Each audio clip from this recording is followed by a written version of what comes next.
Je me mets là exactement. Exactement, devant la petite boule. Devant la petite boule.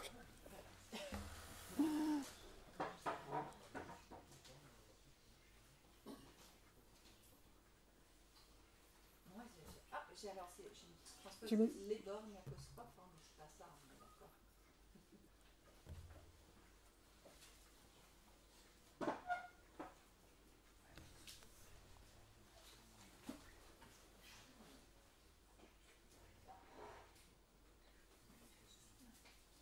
C'est quand tu veux. Ok. Bonsoir à tous et bienvenue au 4 puissance 3. Le Cowork a ouvert ses portes en 2016. C'est un espace de travail qui a été créé par des entrepreneurs pour des entrepreneurs. Notre espace de coworking est un lieu ouvert qui s'articule autour de deux notions. Le partage des espaces, puisque les coworkers peuvent trouver ici un environnement professionnel avec tout le confort matériel, et le travail en réseau qui permet de sortir de l'isolement et de créer des synergies.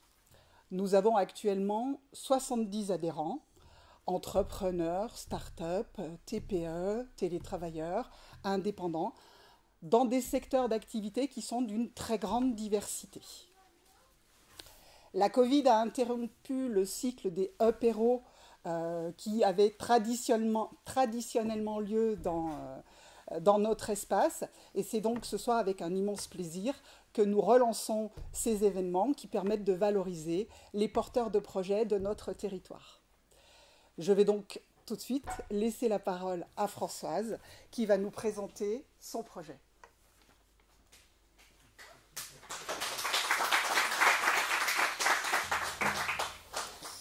Alors bonjour à tous, déjà merci de m'accueillir pour cet événement. Donc je suis Françoise Ravel, je suis ce que nous commençons à appeler les ingénieurs déserteurs, puisque après 11 ans d'études et de travail dans la science et l'ingénierie, nous avons décidé avec mon conjoint de quitter nos boulots et de venir nous installer à Saint-Maurice-de-Lignon en Haute-Loire. Pour essayer de construire un foyer et une vie plus saine, plus résiliente et surtout en accord avec nos valeurs écologiques. Donc c'est un petit peu dans ce contexte-là que j'ai créé en décembre 2019 La Fourmi Rêveuse. Donc c'est une entreprise où je crée des accessoires et des articles zéro déchet et issus de l'upcycling. Donc pour ceux qui ne connaissent pas l'upcycling, en fait, c'est l'idée de utiliser un objet, une matière qui est destinée à être jetée, qui a fini sa vie, et en fait de lui donner une deuxième vie, donc en la transformant et bien souvent avec une valeur ajoutée. Donc moi, je me suis tournée assez rapidement vers les sacs qui contiennent le café vert en toile de jute. Parce que j'adore, j'ai beaucoup voyagé et j'adore donc ce que la jute retransmet, c'est-à-dire le voyage, les différents pays, etc. Et je crée principalement des sacs, des accessoires de décoration et j'ai également une gamme zéro déchet. Donc au jour d'aujourd'hui, je vends principalement sur ma boutique en ligne, sur la plateforme Etsy qui est orientée créateur. Et dans des boutiques de créateurs, je fais notamment partie de la rue des Arts au Puy-en-Velay. Donc je partage une boutique avec 5 autres créateurs. Et j'ai quelques revendeurs également sur le territoire de la Haute-Loire, notamment Grain de Sucre, qui est un torréfacteur à Yssingeaux et au Puy, depuis peu. Donc voilà, vraiment ce que j'essaye de transmettre via La Fourmi Rêveuse, c'est mes valeurs pour l'écologie, faire du neuf avec du vieux, montrer que c'est possible. Et voilà. Du coup, j'ai quelques articles pour ceux qui voudront les voir par la suite.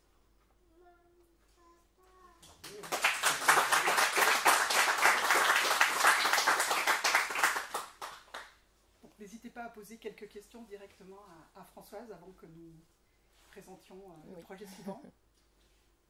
Aujourd'hui, vous arrivez à en vivre? Alors, comme je dis, c'est avant tout un choix de vie. Donc moi, je partage mon temps entre La Fourmi Rêveuse et mon fils. Et donc, je m'étais fixé comme objectif un mi-temps. Et je suis à peu près dedans. Donc oui, ça m'amène à mi-temps, on va dire. Donc sans regret? Sans regret aucun. Vous êtes passé par un peu la Pas du tout, pas du tout. En fait, non.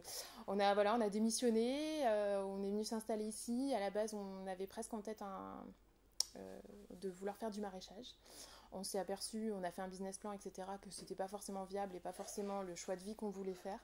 Donc voilà, je faisais de la couture à titre personnel et je me suis lancée via des opportunités également. Et voilà. Je suis originaire, moi, de la Chapelle-d'Aurec, à côté de Monistrol. Je me suis expatriée, donc je suis partie 5 ans pour mes études et puis 6 ans à l'étranger. Et je suis revenue il y a 3 ans et demi. Vous avez eu des aides un petit peu de la région? Comment est-ce que vous avez pu faire Alors, moi, j'ai la chance, en couture, finalement, l'investissement de base, il est très faible. Donc, j'avais déjà une machine à coudre. Vu que j'essaye de recycler un maximum de tissus, ma matière première l'investissement de base est faible.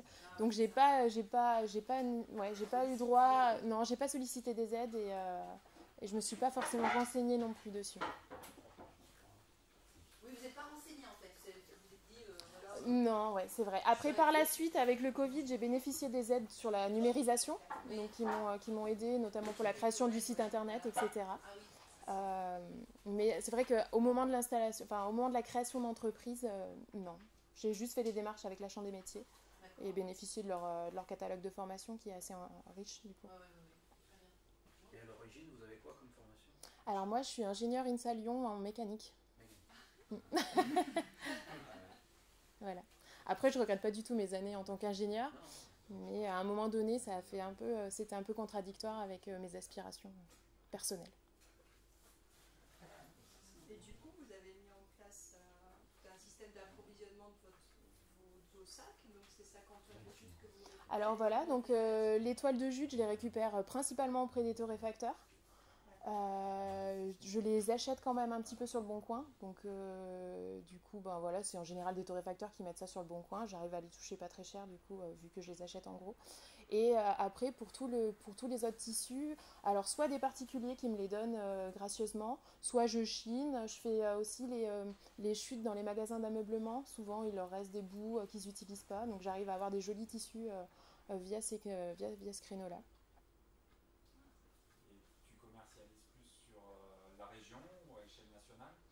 Alors, grâce à Etsy, j'arrive à commercialiser national, voire international, un tout petit peu. Et après, mes canaux de vente directe sont quand même très locaux sur la Haute-Loire. Vous avez une surjeteuse. Exactement. Aussi. Aussi. Très bien. Merci Françoise. Merci beaucoup à vous. Bravo à vous. Donc, du coup, je vais à nouveau laisser la parole à notre porteur de projet suivant, Clément, de la société Ecopac.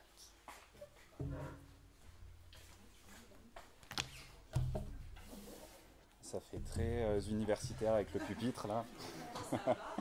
C'est vrai. C'est bon?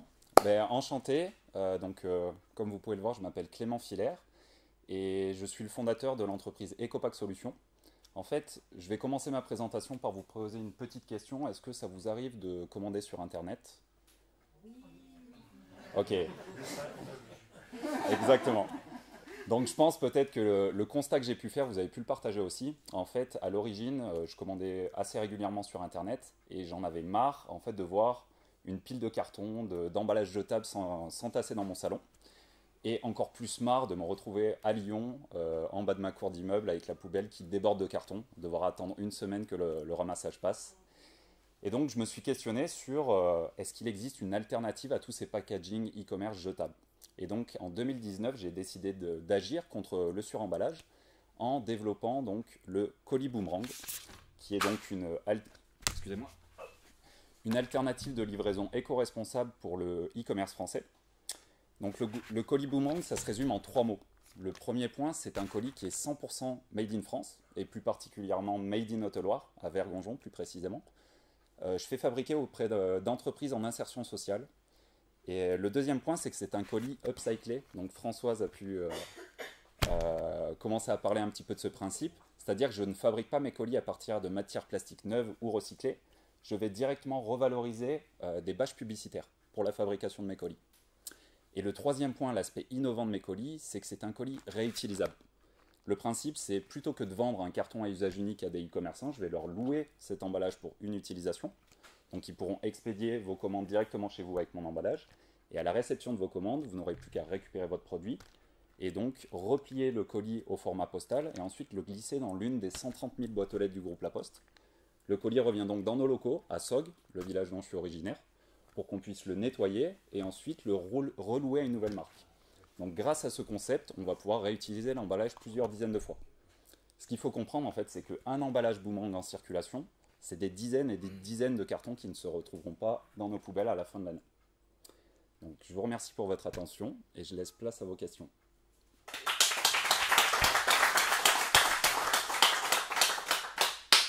J'ai une question, une fois que c'est vraiment il n'est plus hors d'usage, Ouais. le problème va se poser qu'en faire en fait. Qu'est-ce qui devient? Ouais. Donc aujourd'hui, en fait, c'est aussi pour ça que j'ai choisi cette matière, c'est qu'il y a des vraies problématiques de recyclage sur les bâches publicitaires. Donc généralement, elles sont soit enfouies, soit incinérées. Donc c'est pour ça que je me suis dit que ça pourrait être intéressant de leur offrir une seconde vie. Par contre, c'est vrai que je vais me retrouver avec ces mêmes problématiques à la fin de vie de mon colis. Donc aujourd'hui, les pistes que je développe pour la fin de vie de mes colis, c'est de nouveau de rentrer dans une démarche d'upcycling. Donc c'est-à-dire simplement de récupérer mes colis inutilisables, de pouvoir les broyer et pourquoi pas les transformer en matière de rembourrage pour le secteur de l'ameublement, ou alors de les broyer, ensuite de les compresser et fondre pour faire des briques qui pourraient servir dans le cadre de matériaux d'isolation par exemple. Donc c'est en projet ça. C'est ça. Et ce qui est intéressant aussi, c'est que sur ce secteur, il y a des process qui sont en train d'être mis en place sur le recyclage de ces bâches. Donc je garde un œil dessus aussi pour pourquoi pas alterner entre upcycling et recyclage de ce matériau. PVC principalement. Oui. Tu fais des bâches comme ça, en fait. C'est ça, typiquement, j'ai une petite déformation professionnelle. Dès que je vois un kakémono, il faut bien les cacher avec moi. Mais... Non mais oui, c'est ça, principalement c'est de la bâche PVC. Moi j'ai une question. Est-ce que par exemple la Poste, est-ce qu'il y a des liens? Est-ce que tu es allé voir? Est-ce qu'ils sont sensibles à ces sujets-là? Est-ce qu'ils se posent des questions justement sur leur propre approvisionnement en colis ou pas? Et alors j'en profite vu que j'ai la parole. Est-ce que tu pourrais répéter les questions puisque le micro étant là et qu'on fait le live pour que les gens ils entendent Ok, bien sûr. Voilà. Donc la question, c'est plutôt de savoir quel est le lien et la position de la Poste sur le développement de ce nouveau type de concept. En fait, à l'origine de mon projet, je me suis dit que la Poste, ça serait quand même un partenaire clé, un partenaire hyper important. Je me suis dit au départ que ça allait prendre du temps, faire bouger les choses chez la Poste, ça pourrait prendre du temps. Et j'ai été agréablement surpris. Parce que c'est-à-dire que pour le retour de mes colis, du coup, qui se fait par le service postal, c'est un service post-réponse, quelque chose qu'on retrouvait dans le magazine de nos grands-mères. Donc un service historique de la Poste. Et qui n'était pas du tout adapté à mes solutions. Et en fait, la Poste a rapidement détecté ce type d'innovation qui arrivait sur le territoire. Et aujourd'hui, on est en train de co-construire avec la Poste une nouvelle offre qui est dédiée aux colis réutilisables, qui nous permettra d'avoir vraiment des économies d'échelle sur le retour postal de nos colis. Et donc, la Poste est en train de sortir une nouvelle offre dédiée aux colis réutilisables. Et ils regardent ce genre d'innovation d'un bon œil. Et je pense qu'à long terme, c'est quelque chose qu'ils souhaiteraient intégrer au sein du groupe. C'est cool. Merci. En termes de format, on n'est que sur un format type enveloppe aujourd'hui. Ouais, alors ce que je n'ai pas précisé, c'est que nous, on s'adresse à des e-commerçants qui ont des produits non sensibles au choc, donc principalement le textile. Donc on a un tout petit format, on a un format médium et un format un petit peu plus grand. Et aujourd'hui, on est en train de développer un format XL, notamment pour des demandes clients auprès de fabricants de jeans. Et aujourd'hui, parmi nos clients principaux, on compte le slip français et on a des pistes intéressantes avec plusieurs gros e-commerçants français. Et est-ce qu'un client final qui reçoit ce colis dans cet emballage, donc un particulier, il peut quand même s'en saisir, parce que maintenant de plus en plus les particuliers font de la vente d'occasion, notamment dans le textile. Est-ce qu'ils peuvent s'en saisir et eux-mêmes l'utiliser comme étant expéditeur? C'est ça, notre solution, elle n'est pas contraignante. L'idée, c'est vraiment que l'emballage soit remis en boîte aux lettres pour que nous, on puisse garantir la remise en circulation. Ouais. Après, on ne va pas être sectaire, c'est-à-dire qu'on ne va pas chercher à imposer, harceler le consommateur, mais on est plutôt en train de mettre en place des initiatives pour inciter les consommateurs à jouer le jeu jusqu'au bout. Et ce type de solution aura un réel impact pour l'environnement le jour où on approchera les 100% de taux de retour. Aujourd'hui, on est plus sur l'ordre de 60 à 70%, ce qui reste quand même pas mal. Et pour les objets qui craignent des chocs, en fait? Oui, alors justement, si j'ai appelé EcoPack Solutions, c'est que l'ambition de départ, c'était de développer plein de solutions autour du packaging éco-responsable. Donc ça, c'est notre première gamme, Boomerang, qui est un colis souple. Et à l'avenir, il faudrait aussi développer des solutions de colis rigides qui pourraient répondre à ces problématiques de choc. Mais chaque chose en son temps. Ou un rembourrage avec la balle broyée. Ça pourrait être une solution. Ou du feutre, ou de la feutrine, ce genre de choses. Exactement.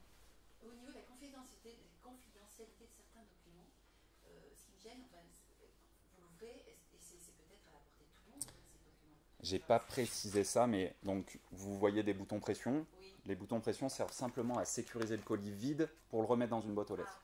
Pour sécuriser le colis à l'expédition, vous allez simplement besoin d'appliquer une bande d'adhésif Kraft qu'on propose à la vente. Donc ça sera sécurisé comme un carton classique. Et ce scotch peut aussi être un moyen de personnalisation du colis, qui est assez demandé au niveau des e-commerçants. Simplement intégrer son logo ou une phrase personnalisée sur le scotch directement. D'accord. Et vous êtes à Sceaux. Et je suis originaire de Sog, oui. Mais l'entreprise. L'entreprise est à Sog et je vis à Sog, oui.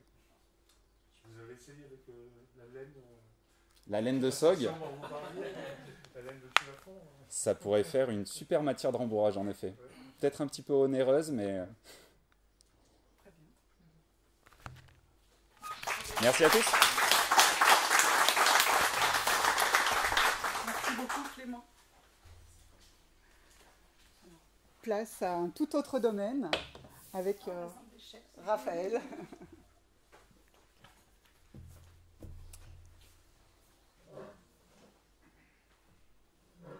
Donner le feu vert, c'est bon? Très bien. Bonjour à tous, merci beaucoup de nous accueillir. Donc je me présente, Raphaël Bellémé, Alti Compost.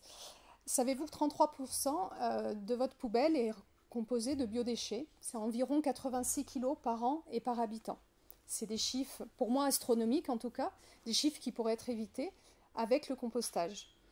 Le compostage permettrait d'éviter, bien entendu, une certaine pollution, mais également de faire des économies auprès des collectivités. Alti Compost, du coup, c'est une société que j'ai créée l'année dernière en micro-entreprise, après avoir suivi une formation pour devenir maître composteur. Et donc, vraiment, je me spécialise dans le développement du compostage de proximité. Le compostage de proximité, c'est vraiment le kilomètre zéro. Le biodéchet ne fait aucun trajet. On va intervenir auprès des particuliers, auprès des entreprises, des collectivités, pour mettre en place des sites de compostage. Alors, auprès des particuliers, je vais intervenir à travers des animations, par exemple, des tenues de stand, mais également à domicile. Récemment, j'ai créé une intervention à domicile pour essayer de résoudre les problèmes éventuels de compostage. Auprès des entreprises, donc je vais intervenir dans des écoles, dans des crèches, dans des centres de loisirs, des maisons de retraite. Il y a beaucoup d'endroits sur lesquels on peut intervenir pour mettre en place vraiment des sites de compostage, arriver à les accompagner pour la création de ces sites et assurer le suivi ensuite, parce qu'il faut un suivi pour s'assurer du bon fonctionnement du site. J'interviens également dans les écoles, auprès du jeune public. C'est un public excellent, ils adorent ça, pour leur apprendre comment composter et vraiment les initier aux enjeux écologiques. Donc je vais m'adapter bien sûr par rapport aux classes, on va aller de la découverte des petites bêtes du compost jusqu'à la dégradation de la matière avec les plus grands, mais voilà, c'est un enjeu très intéressant. L'animation peut se faire également autour des composteurs de quartier, parce que j'accompagne également les collectivités dans l'installation de composteurs de quartier ou au pied d'immeubles, dans des copropriétés. Et à ce moment-là, on accompagne les habitants pour gérer leurs biodéchets. Donc voilà, on fait de l'animation autour du compostage. J'ai également créé un service pour la lutte contre le gaspillage alimentaire, parce que voilà, ça va de pair. Nous, notre but, c'est vraiment pas de remplir les composteurs, il faut essayer de réduire absolument notre consommation. Donc, je vais intervenir, alors essentiellement dans les cantines scolaires, c'est là qu'il y a un réel problème. Donc, auprès des convives, avec les enfants, on va leur apprendre les tenants et les aboutissants quand même du gaspillage, mais aussi au niveau de la cuisine, parce qu'il faut intervenir auprès des cuisiniers pour mettre en place des techniques pour réduire un maximum ces biodéchets. Donc, voilà. N'hésitez pas à me poser des questions. Ouais. Est-ce que vous avez beaucoup de demandes au niveau des écoles? Est-ce que ça les intéresse vraiment? Alors, oui, est-ce que j'ai beaucoup de demandes au niveau des écoles? Ça les intéresse énormément, oui, absolument. C'est d'ailleurs mes principaux contacts au début, quand j'ai lancé mon activité, ça a été vraiment une forte demande. Et surtout le territoire de la Haute-Loire ou... Alors, pour l'instant, donc moi je suis originaire de Saint-Féréol-d'Auroux, donc je gravite. Alors, la chance, c'est que je suis à cheval un peu sur la Loire et la Haute-Loire, donc ça, c'est très intéressant. Mais je gravite essentiellement autour de mon secteur. Bon, il faut du temps pour se faire connaître, c'est normal. Mais c'est vrai, du coup, je vais démarcher les écoles que je connais aussi. Et on a toujours un très bon retour. Ils sont en recherche d'animation. Les enfants, en plus, ont besoin d'être formés quand même à l'écologie. Donc, c'est très intéressant. Et j'essaie d'avoir des animations très ouvertes, parce que c'est vrai que c'est pas que le compostage. Je reprends aussi le tri des déchets. Enfin, voilà. Il y a quand même beaucoup de matière. Ouais. Les collectivités publiques s'intéressent Alors, oui, il y a, en fait, le compostage, c'est quand même un thème qui est d'actualité auprès des collectivités, parce que d'ici le 1er janvier 2024, on va avoir une loi qui impose la mise en place de solutions pour le traitement des biodéchets. Donc oui, ils s'en emparent effectivement. Alors les collectivités, souvent, ont déjà des maîtres composteurs qui sont formés pour ça, pour installer. Mais en fait, l'ampleur de la mission est telle qu'il y a besoin de monde, je pense, pour mettre en place tout ça. Et les bailleurs sociaux, c'est difficile, mais ça viendra. On travaille dessus. Et cette formation Ouais. Cette formation de maître composteur, elle s'effectue par le biais de quel centre de formation? Alors, la formation maître composteur, c'est une formation qui est agréée par l'ADEME. Voilà, et ça se fait dans différentes sortes de formations agréées. Alors, pour ma part, je suis allée sur Chambéry pour le faire. C'est une formation assez courte. Donc c'est une formation technique et qui est clôturée par une présentation d'un mémoire, d'un projet concret, un mémoire technique qu'on rend par la suite. C'est une formation quand même qui est assez simple, mais qui permet de bien préparer en tout cas à ce métier. Au jour d'aujourd'hui, la filière, donc une fois que le compost il est créé, ouais. Est-ce qu'il y a une filière qui existe en France pour l'utiliser, notamment en zone urbaine plutôt? Alors, le compost qui est créé avec le compostage de proximité, on va vraiment le laisser sur place. C'est-à-dire qu'on va le réutiliser, voilà, si c'est en pied d'immeuble. Alors souvent, c'est très intéressant parce qu'on arrive à avoir une sensibilité écologique et les gens, avec ce compost, vont créer des bacs potagers. Donc ça, c'est juste super. Et d'ailleurs, j'essaie de créer des partenariats avec des associations locales qui sont spécialisées dans la création de jardins collectifs pour pouvoir donner une suite à ce compost, effectivement. J'avais une question. Ouais. Parce qu'on a parlé des collectivités. Est-ce que tu as d'autres cibles, par exemple les restaurateurs? Qui seraient intéressés Oui. par ce genre de choses, parce que Ouais. on parle du gaspillage. Oui, bien sûr. En fait, j'ai une gamme de clients potentiels très très large, parce que les biodéchets, on en a tous. Les restaurateurs, on a souvent la problématique de l'emplacement, parce qu'on n'a pas forcément la place de mettre un site de compostage, parce que potentiellement, on peut en avoir quand même beaucoup dans un restaurant. Voilà, il y a quand même des quantités. Heureusement, le compostage de proximité n'est pas la seule solution. Au jour d'aujourd'hui, il y a des sociétés qui sont spécialisées dans la collecte des déchets, des biodéchets. Et c'est souvent les restaurateurs passent plus souvent par ce type. Ouais.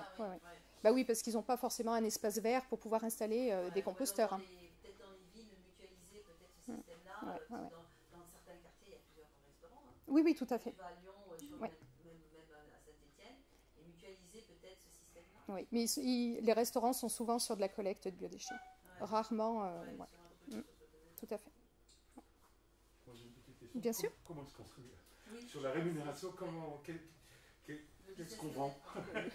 Qu'est-ce que je vends? Donc je vends mes services. Ouais. Bon, je vends mes services. Alors on parlait des animations scolaires par exemple. Je suis rémunérée quand je vais faire des animations. Et je suis également rémunérée sur des communes. Au jour d'aujourd'hui, c'est beaucoup de communes qui font appel à moi pour les accompagner. Donc soit c'est de l'accompagnement d'installation de site, donc étude de projet, installation de site, soit c'est sur du suivi. Parce qu'effectivement, un site qui est lancé en compostage de proximité doit être suivi par un maître composteur pour que ce soit une activité pérenne et qu'il n'y ait aucun souci. Donc, je suis rémunérée vraiment là-dessus. En parallèle, je fais également des conférences, des choses comme ça pour démocratiser le compostage auprès des particuliers. Voilà. Au niveau des déchets verts, vous avez des concurrences, style méthaniseur ou des choses comme ça? Oui, bien sûr. Alors, les déchets verts en compostage de proximité... au niveau par exemple du compostage de quartier ou en immeuble, on ne va pas les accepter parce que sinon on en aurait beaucoup. Voilà, la quantité serait vraiment très très intéressante. Moi, pour les déchets verts, j'ai une action surtout auprès des particuliers pour leur apprendre des techniques d'évitement du déchet vert. Je suis vraiment dans cette optique de désengorger absolument les déchetteries. Donc souvent dans les animations que je fais, j'ai toute une partie déchets verts, leur apprendre, le déchet vert, on peut le réutiliser au jardin, on n'est pas obligé de l'amener en déchetterie. Mais effectivement, voilà, ça, dans un compost, les déchets verts, on n'en met pas trop normalement. On essaie plutôt d'éviter de les avoir. Mais la méthanisation, c'est une bonne façon également de traiter. Après, c'est encore en phase d'évolution, la méthanisation. Il y a des problèmes aussi. Voilà, donc c'est en phase de développement. C'est bon ? Merci beaucoup.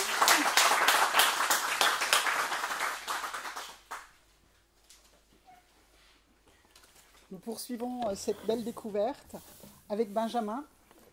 Merci. Hop. Bonjour à tous, je suis Benjamin Reboul. Je suis associé avec Anthony Constantin qui se trouve au fond. Merci. Voilà. Donc pour la société QRbox, et moi ce que je vais vous parler tout simplement, c'est de ça. C'est ce qu'on reçoit dans sa boîte aux lettres toutes les semaines, quasiment ou presque. Et souvent, ce qui va nous intéresser, c'est un document ou deux maximum. Tout le reste, ça part directement généralement à la poubelle. Donc je parle de déchets comme les personnes qui sont passées avant moi, mais c'est une problématique qui nous tenait à cœur avec mon collègue de mener à bien. On a eu une réflexion parce qu'également je suis élu et à la fois membre d'association et je me trouvais régulièrement à aller distribuer dans les boîtes aux lettres du voisinage, et bien, par exemple des petits flyers pour on va dire la fête de l'école ou des sujets de ce type-là. Et je me suis rendu compte que des fois, un jour sur l'autre, on refaisait ce même parcours machinalement, on va dire. Donc, partant de ces deux constats-là, on a dit, il y a sûrement quelque chose à faire par rapport à ça. Et notre idée, ça a été de créer justement QRbox. Alors, QRbox, ça fonctionne comment ? C'est quelque chose de très simple. C'est un autocollant stop pub, donc vous connaissez déjà tous le principe. Cependant, on y accole un QR code qui est unique, qui permet de créer un canal spécifique à la boîte aux lettres et qui, associé avec une application mobile, va vous permettre de retrouver toutes les pubs que vous allez éliminer avec le côté stop pub directement sur votre smartphone. L'avantage pour les particuliers, c'est que vous allez pouvoir choisir vos centres d'intérêt relatifs à cette publicité, c'est-à-dire que vous n'allez plus la subir. De ce fait, vous allez pouvoir sélectionner, si par exemple vous êtes végétarien, vous allez dire, moi tout ce qui est boucherie, ça ne m'intéresse pas. Donc vous allez pouvoir recevoir quelque chose de qualitatif et qui concerne vos centres d'intérêt. Là-dessus, on a aussi voulu avoir une vocation un petit peu plus sociétale, et on s'est intéressé aux communautés, aux mairies, qui justement retraitent ces déchets aujourd'hui, et sachant que ces déchets représentent à peu près 3% de la quantité totale de déchets au niveau national, donc ces collectivités-là sont justement intéressées pour les réduire et distribuent généralement ces autocollants stop pub traditionnels sans notre QR code. Et de ce fait, elles peuvent aussi, grâce à notre application, communiquer gratuitement auprès des utilisateurs pour les informer, soit de tout ce qui est information citoyenne, c'est-à-dire les activités locales, les problèmes s'il y a un travaux ou autre sur le secteur. Là-dessus, les associations aussi peuvent venir se greffer par rapport à leur mairie pour pouvoir communiquer efficacement et donner des informations en temps réel aux utilisateurs sans refaire ce fameux parcours de boîte que je vous expliquais tout à l'heure.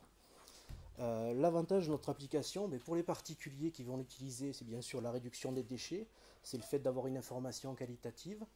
Pour les collectivités, c'est de pouvoir communiquer gratuitement et réduire aussi les déchets et les coûts inhérents à ce retraitement.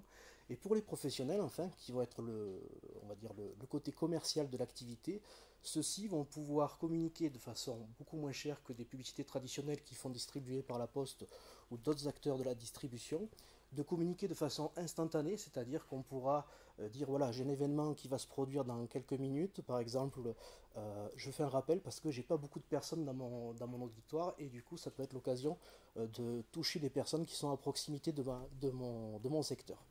Et enfin, cette application-là, elle peut se décliner aussi grâce à son fameux QR code. Elle peut permettre justement de communiquer avec ses propres voisins. Souvent, on ne les connaît pas, ses propres voisins. Et en fait, par exemple, si on constate qu'il y a quelque chose de bizarre, de la fumée qui sort par les fenêtres ou autre, on ne connaît pas son voisin, on n'a pas son numéro, on va pouvoir tout simplement scanner sa boîte aux lettres et lui envoyer un message qu'il va recevoir en temps réel pour être informé, même si on ne le connaît pas. Alors après, il y a d'autres applications qui peuvent découler de ce fameux QR code, comme des applications type Airbnb pour dire qu'on reçoit quelqu'un chez soi et en fait déclencher l'ouverture d'une porte lorsque la technologie va être suffisamment évoluée. Voilà, ce seront les applications futures. Je vous remercie de m'avoir écouté. Si vous avez des questions.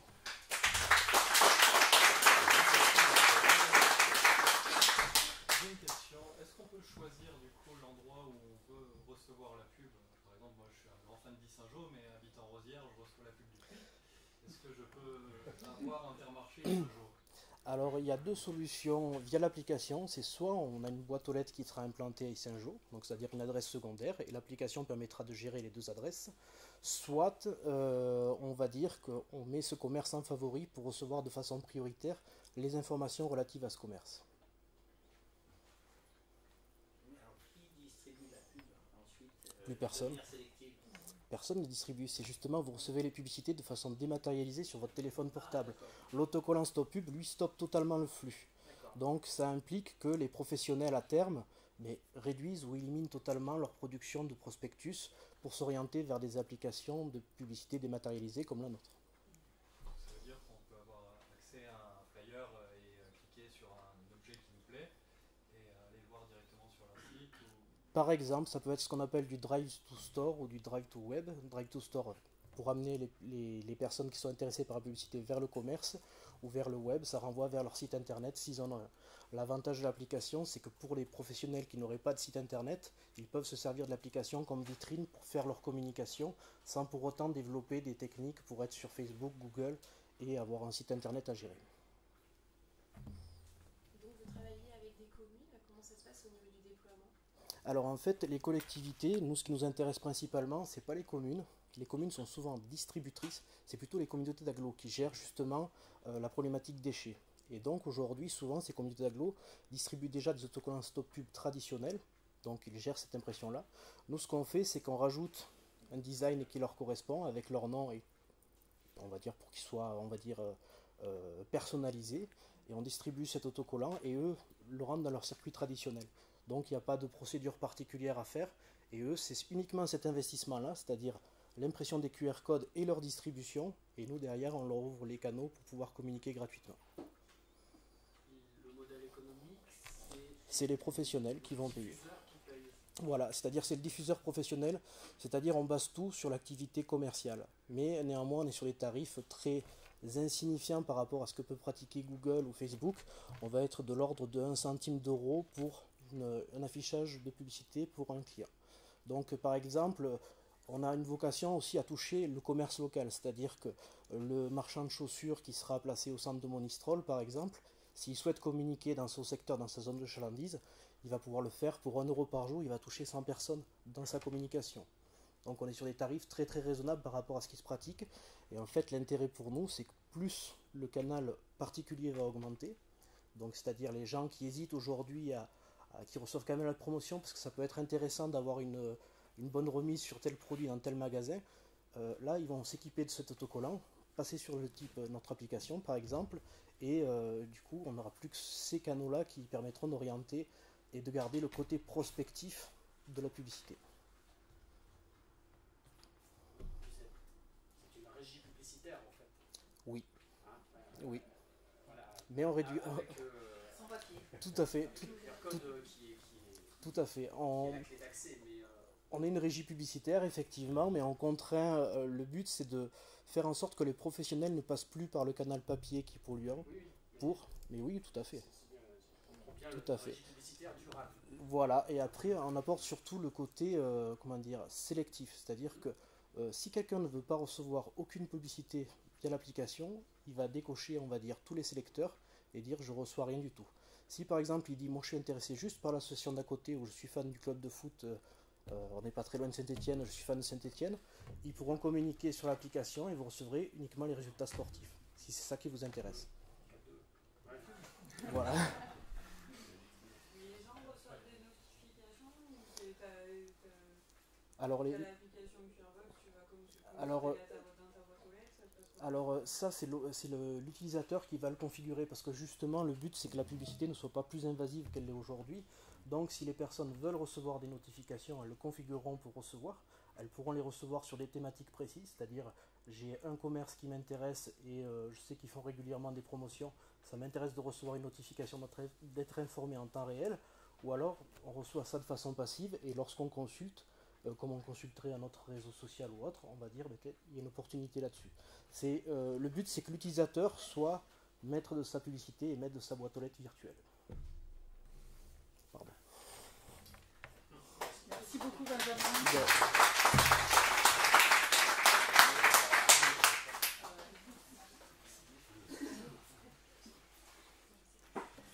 Et pour terminer, une petite originalité, puisque nous aurons 2 pitchers qui viendront présenter leur projet. Et je laisse on a vu l'écrire, justement. Oui, nous, oui, voilà. Je laisse la place à M. Roux et à M. Bozonnet. Merci. Alors nous, le projet dont nous allons vous parler, donc le dernier de cette soirée est nettement moins original que ce qui nous a été présenté. On n'a rien inventé, on n'a rien créé et on n'a pas spécialement de compétences dans le domaine dont on vient vous parler. Notre souhait, nous, c'est que ce territoire auquel nous sommes attachés, donc je suis Frédéric Roux et Michel Bozonnet, là. Je croyais qu'on aurait 2. On souhaite que notre territoire puisse bénéficier d'une recyclerie. Donc c'est quelque chose qu'un certain nombre de gens connaissent. Mais sur ce territoire important de l'Est du département. Ouais, ben c'est quoi une recyclerie? Alors, une recyclerie, pour ceux qui ne le sauraient pas, c'est donc une structure qui récupère tout type d'objets dont les propriétaires n'ont plus l'usage. On parle même à ce moment de déchets, dès lors qu'ils ont été abandonnés par leurs propriétaires. Ces objets sont triés, sont nettoyés, sont éventuellement réparés, voire upcyclés. Mais j'ai plus besoin de... Ah ouais, je sais depuis aujourd'hui ce que ça veut dire. Et ils sont mis en vente dans un magasin, dans un espace. On appelle ça des recycleries multiflux, puisque ça va de souvent le textile, hein, mais des meubles, etc. Je suis déjà sur n'importe quoi. Ces objets, on va les récupérer auprès de 3 sources. Oui, donc effectivement, 3 sources en déchetterie. Donc on a tous pu constater qu'il y a parfois au fond des bennes encombrants du mobilier ou des objets qui pourraient faire une petite guérite, qui irait fort bien dans une chambre d'amis ou un canapé quasiment neuf qui ravira un étudiant qu'on connaît. Mais bien sûr, on n'a pas le droit d'aller dans les bennes. Donc le principe, c'est bel et bien d'être en amont de la déchetterie. Quand on parle des 3 sources, on parle de gisement. Donc on voit bien que le déchet est une véritable richesse.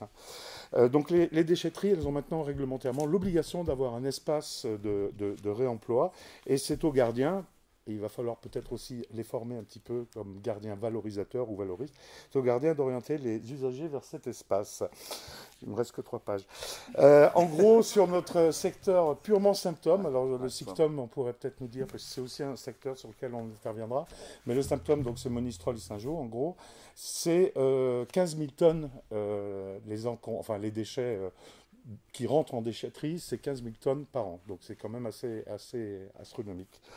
Alors le deuxième gisement, c'est l'apport volontaire, donc c'est des gens qui viennent sur le site de la recyclerie et qui amènent des meubles, des objets dont ils n'ont plus d'usage et souvent ils en profitent. Ouais. Par exemple, tante Janine est décédée, on envisage de vendre rapidement la maison, mais il y a tous ces meubles en deux dont on ne sait pas que faire. Alors ça, on sait encore mieux faire, c'est la collecte à domicile. Donc les recycleries, enfin les structures qui gèrent les recycleries vont à domicile pour vider les maisons ou vider telle ou telle pièce, etc. Ça représente 32 tonnes, dans notre projet, ça serait à peu près 32 tonnes par an de différents, on parle en tonnes, hein, de différentes matières récupérées. En gros, c'est donc sur l'étude de marché qui a été faite sur cette recyclerie de l'Est, 220 tonnes d'objets très divers qui arrivent dans la recyclerie, qui sont pesés, référencés, triés et orientés, donc selon leur catégorie, vers des ateliers de remise en état et de nettoyage. Ce qui n'est pas récupérable, ce qui représente quand même à peu près un tiers ou un quart, enfin ça dépend, peut être démantelé en fonction des matériaux. Et là, on en vient à l'upcycling, donc le changement de nature d'un objet par le haut. Souvent, l'exemple qu'on donne, c'est le tambour de lave-linge qui va faire une magnifique lampe, si vous avez. Et puis, une partie du démantèlement part dans des filières spécialisées. Donc en gros, sur les 220 tonnes dont je vous parlais, c'est à peu près 150 tonnes d'objets très divers qui sont revendus, on arrive là à un autre niveau, qui sont revendus à des prix souvent très, très intéressants. Enfin, je pense qu'un certain nombre d'entre vous sont déjà allés dans des Emmaüs ou Notre-Dame, non, Petite Sœur des Pauvres à Lyon. Voilà. Donc en fait, dans la clientèle, on a fait des études, on pourra peut-être y revenir tout à l'heure, mais en fait les personnes éventuellement utilisateurs de services sont effectivement des gens dans le besoin, des familles à faible revenu, mais aussi des gens qui de plus en plus ont fait des choix et qui préfèrent aujourd'hui aller acheter dans un premier temps, aller voir ce qu'ils peuvent retrouver d'une recyclerie avant d'acheter des objets neufs. On parlait de réemploi, mais on parlait aussi d'emploi. C'est pour ça qu'on est 2 fois plus long. C'est que notre métier, à nous, à la base, c'est l'emploi. Donc nous sommes un atelier chantier d'insertion, une structure d'insertion par l'activité économique. Donc c'est un secteur assez petit. Alors je vais très rapidement rappeler ce que c'est qu'un ACI, donc atelier chantier d'insertion. C'est donc une structure conventionnée avec l'État qui recrute des personnes dites éloignées de l'emploi pour X ou Y raison, donc souvent des demandeurs d'emploi longue durée, des bénéficiaires de RSA, des personnes handicapées, enfin ayant un handicap ou un statut de handicapé, ou des personnes d'un certain âge, enfin ouais, c'est très varié. Donc on les recrute, on les met au travail sur des tâches que à peu près tout le monde est censé pouvoir faire, puisqu'ils viennent de tous les secteurs et ils sont censés repartir dans tous les secteurs possibles. Et puis on travaille sur les freins professionnels, parce que souvent il y a des freins importants, et on les remet dans le circuit. Donc si on voulait faire une petite conclusion, parce que j'ai l'impression que j'ai beaucoup débordé, et puis que je suis perdu dans mes pages. Oui, non, on va y arriver, voilà, page 5. Voilà, donc, c'est en double. Il faut peut-être parler de la réalité de ce qu'on va faire, de la matérialité en tout cas. Donc en fait, on a un projet immobilier en vue qui serait porté par la communauté de communes des Marches du Velay. C'est même pas inclus en conditionnel, puisqu'elle a pris cet engagement. Donc on travaille avec elle sur ce projet. On sera donc locataire de ce bâtiment. Et donc cette recyclerie fonctionnera à Bassan-Basset, on espère, à la fin 2023. Donc on travaille en ce moment sur la mise en place de cet équipement, donc à Bassan-Basset. Ce qui est important pour nous, notre métier premier, nous, c'est donc l'insertion par l'activité économique. Notre objet social, c'est que des gens qui étaient au chômage ne le soient plus, en gros. Donc ce qui est intéressant dans une recyclerie, c'est que beaucoup des fonctions de la recyclerie, il y a de la logistique, il y a de la manutention, il y a du travail d'atelier, il y a de la vente, il y a de l'animation. C'est très important, les ressourceries et les recycleries ont un objectif d'éducation à l'environnement, on va dire. Donc on aura peut-être l'occasion de se revoir. On a noté là. Et donc c'est tout un tas de métiers, donc c'est des compétences qui peuvent être transférables.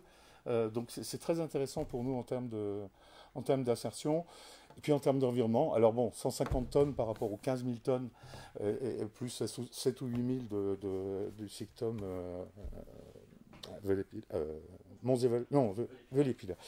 Voilà, ça fait 1%. Mais bon, c'est l'effet colibri que tout le monde ici, j'imagine, connaît. Nous faisons notre colibri. J'ai plein de questions à vous poser. Oui. Il y a deux choses. L'argent, la rémunération que vous allez obtenir vraiment de ces. Est-ce que c'est toujours pour la réinsertion ou ça va être en cycle. Ah oui, c'est ce qui. Un cycle fermé, comment ça se passe? Oui. Voilà, oui. Ça permettra de rémunérer les personnes qui travaillent. Non, enfin, oui, on peut les encadrant, mais si vous voulez, les personnes qui sont en insertion sont prises en charge par l'État. Les salaires de ces personnes. Pas tout à fait, Enfin, tout à fait. Partie, ça couvre en partie. Mais... Ouais. Avec une aide également du conseil départemental. Puisqu'en fait. Non, on va avoir besoin de véhicules. C'est pas les aides au poste qui paieront nos véhicules, c'est notre trésorerie. Donc, on est une association. Les structures d'insertion sont systématiquement, les associations, les ateliers chantiers, pas les entreprises d'insertion, mais les ateliers chantiers sont strictement associations ou fondations. En gros, on a en plus des règles. On n'est pas censé dépasser 30%. 50 en dérogatoire, d'argent issu de notre... Et ce que je pense, parce que c'est un peu le profil d'Emmaüs, est-ce que vous en avez parlé avec Emmaüs? Je suppose oui. Ou est-ce que vous n'avez pas peur par rapport à la concurrence? Parce que c'est quand même une petite concurrence. Alors oui, ça peut... C'est le profil en fait. Non, c'est un peu différent, enfin, notamment sur Sainte-Sigolène, parce qu'en fait, la gestion du centre Emmaüs de Sainte-Sigolène est gérée uniquement par des bénévoles et pas par des gens en insertion. Donc on s'adresse, le travail est réalisé par d'autres personnes. Oui, c'est-à-dire que ça n'a pas le même but. Non, c'est ça, voilà. C'est que du bénévolat. Oui, donc c'est plus de l'humanitaire, entre guillemets. L'argent, pour le coup, de ce que fait Emmaüs, enfin en tout cas à Sainte-Sigolène, la vocation c'est effectivement du caritatif derrière. Nous, c'est un peu pour notre... Alors, ça dépend. Emmaüs au Puy, effectivement. À Firminy, je ne crois pas, parce qu'à Firminy, c'est une communauté. Oui. Mais au Puy, effectivement, ils ont une structure d'insertion. Mais selon les Emmaüs, selon les endroits, c'est très différent. Et le Puy, enfin, ici, je ne pense pas qu'il y ait grand monde qui irait dans une recyclerie, enfin, sauf quand on y passe, hein. Mais sinon, on ne va pas au Puy pour aller dans une... quand on est ici, on n'a pas beaucoup d'endroits en termes de recyclerie. Alors, il y a quelques petites démarches privées, mais... Ah oui, il faut répéter les questions. Aujourd'hui, comme vu que vous n'avez pas de locaux encore, est-ce que vous faites déjà travailler des personnes Alors, nous sommes... Alors, on est un chantier d'insertion qui existe depuis 20 ans. Donc, on fait travailler, mais alors pas du tout dans ce domaine-là. On travaille dans l'entretien des espaces verts, espaces naturels plutôt, hein, et puis dans la prestation de services. Les bulletins municipaux qu'on peut mettre dans les boîtes aux lettres malgré la QR Box. C'est nous qui les distribuons. Par exemple, voilà, sur Monistrol, sur un certain nombre de communes, c'est nous qui faisons ça. Donc, on est déjà des professionnels d'insertion, en tout cas. Et donc, dans votre structure existante, où c'est l'avenir, est-ce que vous êtes ouvert aussi à des projets de missions diverses? Par exemple, typiquement, récupération de kakimono, lavage de bâches, au hasard. Les structures d'insertion, donc si vous travaillez avec une structure d'insertion, j'imagine que c'est les ateliers de la Bruyère, non, sur Saugues. Ah oui, d'accord. Mais souvent, enfin, si vous connaissez les ateliers de la Bruyère, on bouffe tout ce qu'on peut bouffer, hein. Enfin, on a intérêt, d'une part, pour pas être dans une routine, et puis parce que pour pouvoir offrir des choses de plus en plus intéressantes à nos salariés, variées à nos salariés en insertion. On est toujours à l'affût de partenariats, parce qu'on n'est pas très bien connus. Enfin, un petit paradoxe, hein, c'est que nous, on est censé remettre les gens dans les rails de l'emploi. Donc, faire la chair à canon des entreprises, c'est un peu notre taf. Et pourtant, on n'a pas des relations très étroites avec le milieu économique. On pense plutôt qu'on gère des cassos et des bras cassés, quoi. Donc, ouais.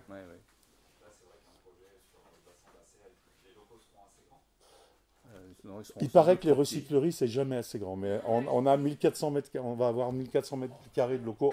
Alors, là-dedans, il doit y avoir 200 ou 250 de locaux sociaux, hein, des bureaux, des salles de réunion, des choses comme ça. Mais sur le pâtural. La zone du pâtural, oui. Entre Énergéco boîte de mécanique, Massard. Massard. Il y a une parcelle qui est disponible, donc la recyclerie sera là-bas. Vous envisagez de faire de la réparation aussi pour les particuliers? Dans l'idée on a un objet, alors on ne veut pas forcément le donner, mais on veut bien que quelqu'un nous le répare. On envisage de faire de la réparation ou de faire de la réparation accompagnée, enfin comme dans les garages solidaires par exemple, où vous venez vous-même bricoler votre... Donc on envisage, on veut lancer une activité d'aérogommage, parce que c'est vrai que les vaisseliers Henri II, plus personne n'en veut, mais dès qu'il n'y a plus le vernis, ça peut avoir son charme. Donc c'est une prestation qu'on veut pouvoir proposer, soit que les gens le fassent eux-mêmes, soit qu'on puisse effectivement... Bon, mais pour ça, il faudra s'appuyer justement avec un réseau d'artisans, d'artistes. Et justement, est-ce que vous êtes en réseau avec d'autres recycleries, ressourceries? Parce qu'en fait, ça se développe de plus en plus sur le territoire. Alors, il existe, on vient d'y rentrer, mais comme pour l'instant, on n'est pas franchement dans l'activité, il existe un réseau qui s'appelle le réseau des ressourceries. D'ailleurs, ressourcerie, c'est une marque déposée, hein, c'est pour ça qu'on parle jusqu'à maintenant de recyclerie pour nous. Mais il y a le réseau des ressourceries, ça représente plusieurs centaines de ressourceries et qui effectivement négocient en amont avec les éco-organismes, c'est-à-dire ceux qui récupèrent la matière, quoi, ce qui est intéressant. Combien d'emplois vous visez Alors en année 5, on arrive à peu près à 13 équivalents temps plein, sachant que chez nous, les gens sont la plupart du temps à 3 cartons, donc en salarié en insertion, à 3 cartons. Donc en gros, sur une année, ça fait entre 20 et 30 personnes, parce qu'avec le turnover, et entre 2 et 4 personnels permanents, des encadrants techniques, hein, principalement. Et puis ce qu'on appelle un accompagnateur socio-professionnel. Alors nous, on en a déjà pour notre structure, mais qu'il va falloir plus de monde. Donc voilà, c'est en gros, on va dire sur une année, une trentaine de personnes de plus qui pourront avoir accès à l'insertion. Parce que ce que j'ai pas dit, c'est qu'on est un peu sous... une fois que je l'ai, la parole. On est un peu en, on est un peu en sous-effectif, enfin l'est du département est un peu en sous-effectif en termes de ratio de postes d'insertion par habitant, quoi, en gros. Donc ça fera une offre supplémentaire. Simplement oui, pour ça fait une belle voilà. À but non lucratif. On nous demande d'accueillir au moins 50% de personnes titulaires du RSA. 40. 40. Mais ce qui est pas évident, parce qu'il faut les trouver. Et, enfin bon, c'est un autre sujet. C'est un autre débat. Merci.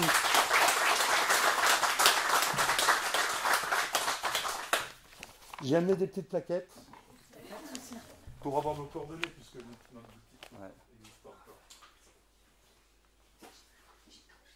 Bah écoutez, je vais remercier tous nos pitchers et coworkers, également le public qui n'a pas démérité par ces questions judicieuses et efficaces. Je vous propose, si certains d'entre vous le souhaitent, de faire un open micro. Donc si vous avez une actualité à partager sur le territoire, c'est le moment de profiter de quelques secondes sous les feux de la rampe. Bon, moi du coup j'y vais.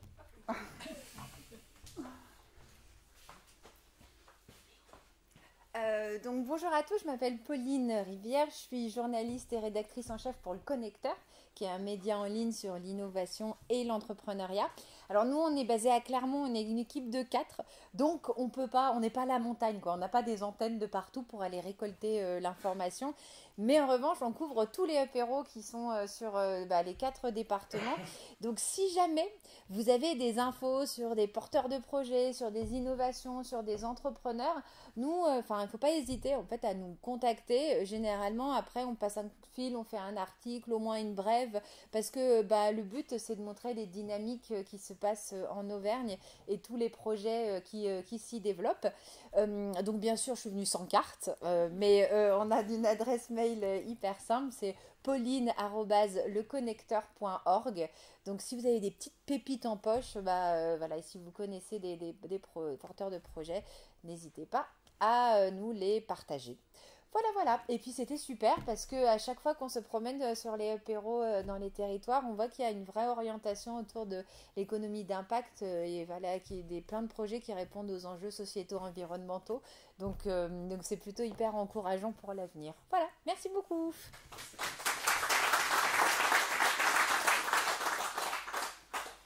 Est-ce qu'il y a d'autres informations à partager? Non? Écoutez, je vais vous remercier une dernière fois. Et puis, il n'y a pas de bon apéro sans apéro réseautage. Donc, je propose que les échanges se poursuivent autour d'un verre.